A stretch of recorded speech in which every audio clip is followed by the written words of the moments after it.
Hello everyone, my name is Aftab Mandal and in this video I am going to talk about the components of Angular and the file structure in Angular. So if we talk about the file structure in Angular, it is defined as the organization of files and directories within the Angular project. So by default Angular gives us a default file structure which we can use, or also we can customize in our own way. So this file structure which I am going to tell you is the typical one or the most common one which is present in our Angular's project by default. So let's talk about the components in this file structure. So the first directory we have is the source file, source directory, which contains all the source code or the code which we are going to write to create the Angular project will be present in this particular folder. So the source directory contains several directories, or it contains the components. So the first component is the component.html. This is where we write the structure of our web application or web page. So in this particular section, whatever the structure of our website will look like will be contained in this .html component. And then we have component.ts file, where the business logic, we will write all the business logic or the logic which is required to build the application in TypeScript language will be present in this particular folder.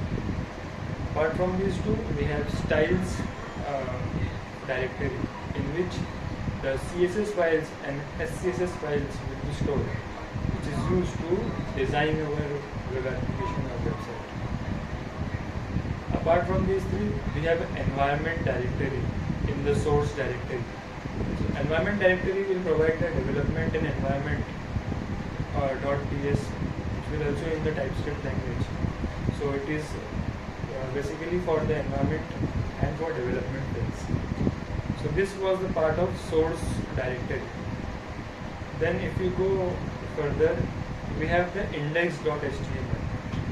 By naming the index.html, we can assume that this is the entry point of our project. So this index.html is where we can also say that it is the starting point of our project.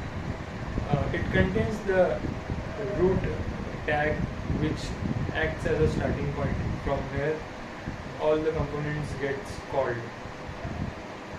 Then we have main.ts.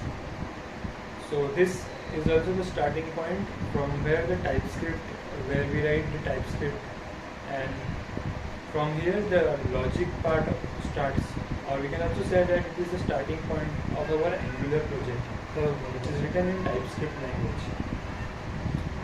Apart from these two, we have config.json. So config.json contains all the configuration files which are required. And then we have TypeScript's configuration.json, where we can customize the way we want TypeScript to be compiled.